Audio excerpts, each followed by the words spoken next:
Christian Novels Audiobooks, The Story of Wayne and Jean Vozzolo, The Cross Penny, Episode number 63. Mark stopped at the payphone in the laundry area before he went to his apartment. "Hey, Mom, it's me, Mark." Mark fixed his green-eyed monster for breakfast, threw his basket of dirty clothes in the trunk of Jean's car, and pulled out about the same time he normally would show up to meet Eduardo to start digging post holes. Wow, they weren't kidding about getting those twins back together this morning, he said to himself as he watched the end of the yellow nursing home station wagon turn into Vozzolo's driveway and disappear behind the bushes next to the back door.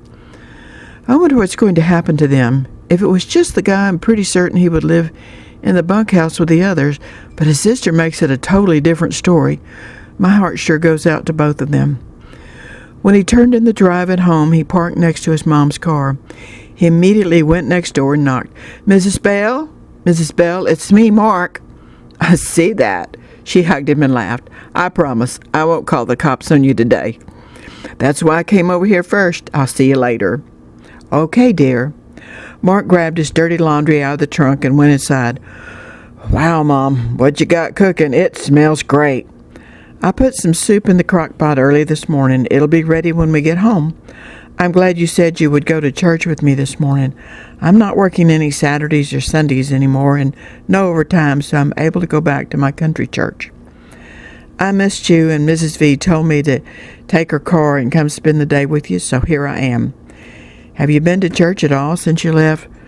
"No, I've been the Saturday all-night guard dog, catching and scaring off thieves." "I see. Who does it the other 6 nights a week?" "No one. I can't do it and be at work and run Old Blue safely at 6 in the morning." "I'm glad you don't try. Let's go."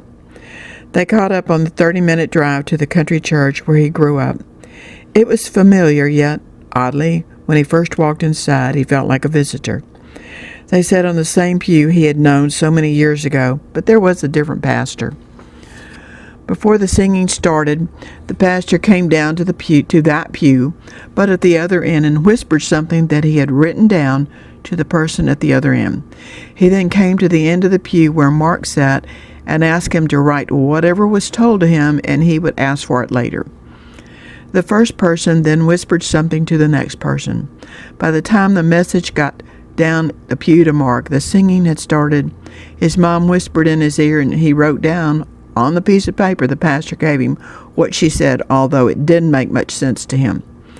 A few more songs and an opening prayer later, the pastor started his message. "Today's message is what you don't know that you think you do. My grandfather taught me when I was a little boy that a half-truth was nothing but a whole lie. I started this morning by whispering something in one person's ear. Actually, I read it from this piece of paper, and I will read it to you. I like green olives with my eggs. Mark, you wrote down what you heard, and I know we were singing and the piano and organ were playing way before it got to you. What did you write down, Mark?" "Well, it sure wasn't about green olives and eggs." He unfolded his piece of paper and read, "Green elephants wear pajamas." Everyone laughed. "They do?" the pastor asked as he laughed. "This is a real good example of how we think we know something we really don't know.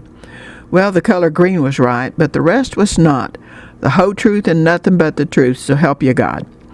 Our scripture today is actually a really strange passage. It's from 2 Samuel chapter 18, verse 29. Let me read it to you. "And the king said, 'Is the young man Absalom safe?'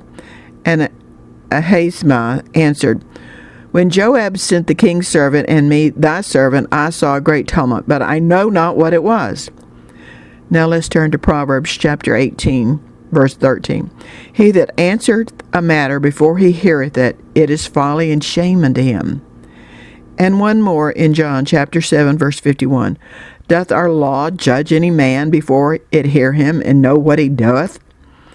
We have a man who ran to give the king important information. He was a really fast runner, but he only had part of the truth, not the whole truth, so help you God. We have words of wisdom telling us it's folly and shame to jump to conclusions before we even know all the details. We have Nicodemus asking a very important legal question to a group of legal experts about hearing the matter out, getting all the facts, not just bits and pieces like green elephants wearing pajamas. Everyone laughed again. The other day, I had to go into the city and I saw a young man park in a handicapped parking spot. He put up his handicap tag as he got out. I watched him. He didn't look handicapped to me at all. I got mad even though I had a parking place and have no need for a handicapped space. Somebody who really is handicapped needs to be in that spot, not someone as healthy as he is. I fumed, ranted, and raved, and even hollered until my wife calmly mentioned to me, "Honey, do you see where he's going?" She pointed to the cardiac surgeon's office as the nurse met him at the door with a wheelchair, which he dropped in, more like fell in. I was so ashamed.